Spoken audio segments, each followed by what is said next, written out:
અમુક ગામો પોતાની ભૌગોલિક સ્થિતિના કારણે વાવેતરમાં વિશેષતા ધરાવતા હોય છે. એવી જ રીતે મહેસાણા જિલ્લાનું બાજીપુરા ગામ જે પોતાના બાગાયતી પાક માટે પ્રખ્યાત થયેલું છે. અહીંયા આગળ 1200 વીઘાની જમીનમાંથી 800 વીઘાની જમીનમાં માત્ર બાગાયતી પાકોનું વાવેતર કરવામાં આવ્યું છે, જેમાં ચીકુનું વાવેતર તથા કેસર કેરીનું વાવેતર મોખરે છે.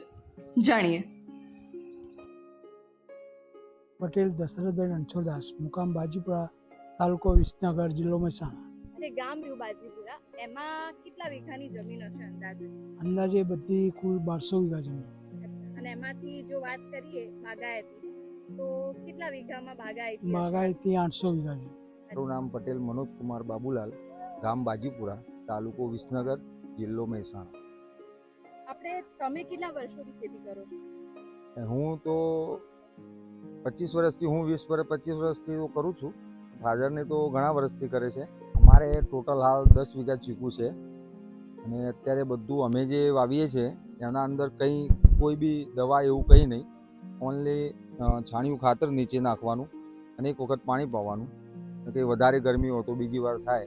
બાકી એનું ફળ બી સારું આવે, મોટું થાય અને ગળપણમાં એકદમ ગળ્યું હોય અને એકદમ ઓર્ગેનિક. અહીંયા આપણે તમારા ગામમાં થવાનું ખાસ કારણ?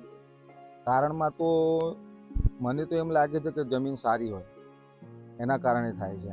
એટલે એવું નથી કે ચીકુ, આંબા બી પણ એ રીતે મીઠા અને સારા થાય છે. બધી કોઈ બી એમ ફળફળાદી જે છે ને એ સારી થાય છે.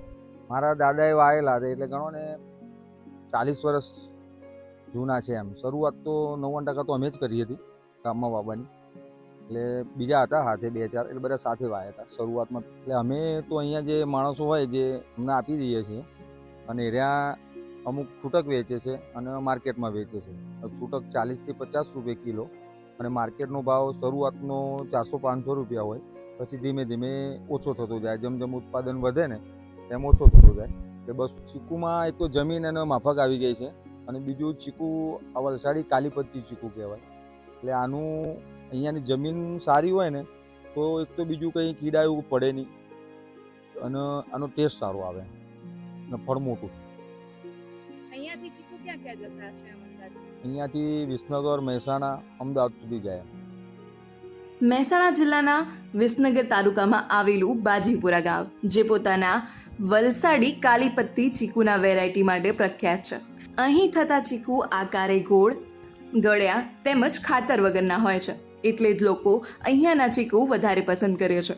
આ ચીકુ અહીંયાથી અમદાવાદ, વિસનગર તેમજ મહેસાણાના આજુબાજુના ગામોમાં વેચાતા હોય છે.